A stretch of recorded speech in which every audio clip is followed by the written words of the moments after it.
Hello, stand for सत्य में आप सभी का स्वागत है। मैं हूं अभिषेक विकल और आज एक सवाल आया है एक ब्रदर का। उनका सवाल है, बाइबल में मूर्ति पूजा करने वालों को मृत्यु दंड क्यों दिया जाता था? बाइबल में मूर्ति पूजा करने वालों को मृत्यु दंड क्यों है? तो अब हम यहाँ पे हमको समझना है कि अब हम जब बाइबल पढ़ते हैं उसको आज के युग के कल्चर के अनुसार व्याख्या नहीं करना है। आज का जो कल्चर है उसके हिसाब से उसका व्याख्या नहीं करना है। ये कब लिखा गया, उस समय का कल्चर क्या था, ये समझना ज़रूरी है। जब मूसा और इजरायली लोग कनान में आए, वहाँ के कनानी लोग मूर्ति पूजा बाल देवता की, जो कि मोलेक देवता भी कहा जाता था, मोलेक देवता की पूजा करते थे। और उसमें वो बच्चों की बलि चढ़ाते थे, जिसमें वो बच्चों को मूर्ति के हाथ पे रख देते थे और नीचे आग लगा देते थे, जिससे मूर्ति गर्म हो जाए और बच्चा का शरीर गल कर ख़त्म हो जाए। यहाँ पे बच्चा चिल्लाता तड़पता रहता था और बाकी लोग वहाँ नंगा होकर या नग्न अवस्था में नाचते हुए और सेक्स करते हुए, इस तरह का वो क्रीड़ा करते हुए पूजा करते थे, जो कि बहुत ही घृणित था। यही घृणित चीज़ से यहोवा परमेश्वर घृणा करता है और उसने इजरायलियों को साफ कानून दिया कि जो मूर्ति पूजा करेगा वो मृत्यु दंड पाएगा।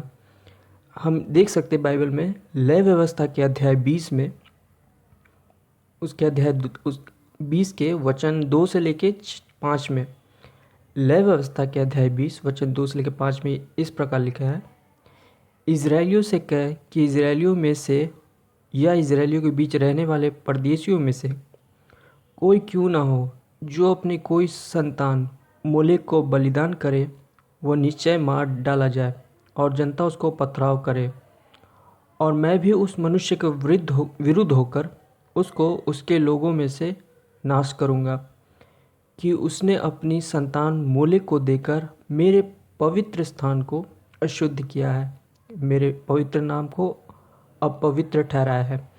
और यदि कोई अपनी संतान मोलेक को बलिदान करे और जनता उसके विषय में आनाकानी करे और उसको मार ना डाले, तब मैं स्वयं उस मनुष्य और उसके घराने के विरुद्ध होकर उसको जितने उसके पीछे होकर मोलेक के साथ व्यभिचार करे, उन सभी को उन लोगों के बीच में से नाश करूँगा।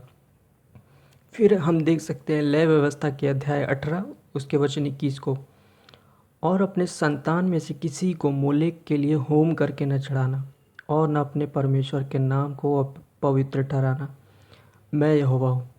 तो हम देख सकते हैं कि ये बहुत घृणित काम था। बहुत ये जो मूर्ति पूजा होता था उस समय, वो बहुत ही घृणित तरीका का होता था।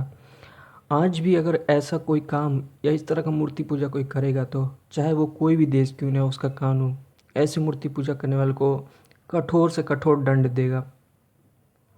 तो फिर मिलते हैं हम अपने अगले सवाल के साथ। तो आपका कोई सवाल हो अगर इस तरह का, कोई भी बाइबल से रिलेटेड, गॉड से रिलेटेड, तो आप हमारे ईमेल आईडी पर अपने सवाल भेज सकते हैं। ईमेल आईडी आप हमारे डिस्क्रिप्शन बॉक्स में देख सकते हैं और आप हमें अपने सवाल भेज सकते हैं। आपके सवाल का हम जवाब देंगे ज़रूर। प्रभु आप सभी को आशीष दे। जय मसीह की।